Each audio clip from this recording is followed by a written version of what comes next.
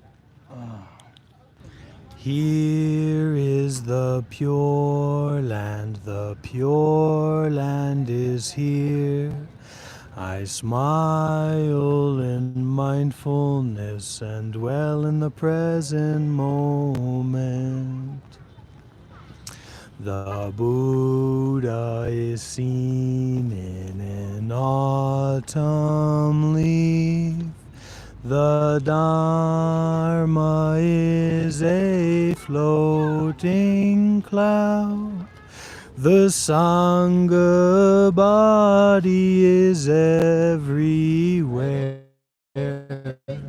My true home is right here. Breathing in, flowers are blooming. Breathing out, I am aware that birds are fluttering, the sky is clear. My true home is right here.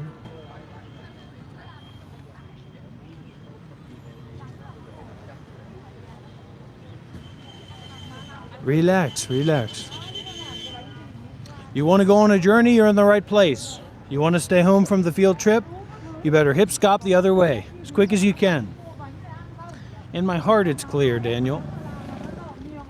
In my heart it's clear. And that's what matters.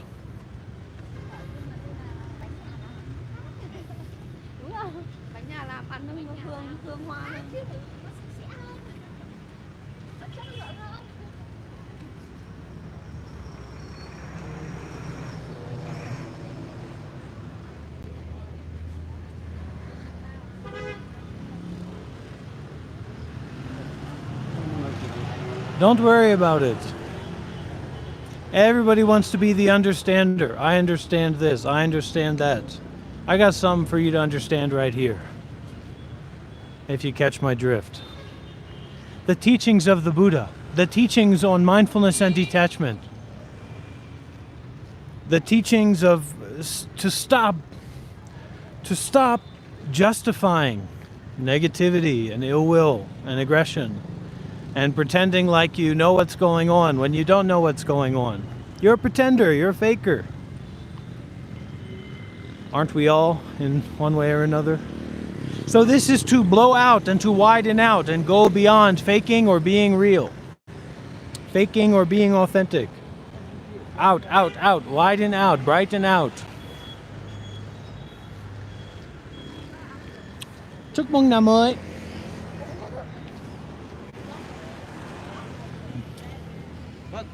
Whip, whip, whip, whip, whip.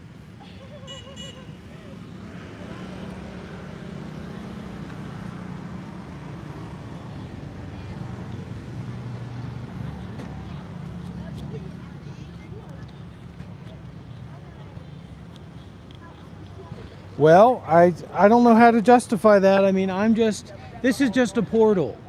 Nobody's being forced to be here. So it's kind of like you're coming across a happening. And it's your responsibility, being online. You come across a happening and you participate, or you experience that, or you say, I don't have a permission slip for this, right? So we have to go, we have to get out of here before we get in trouble.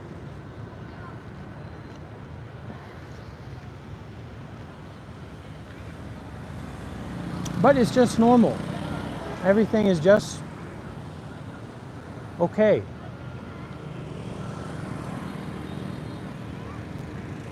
That excitement, that energy, it just help us a little bit to get active, to get alive, to get the looking deeply, because then we have no other choice. We have no other choice but to look deeply, to look closely.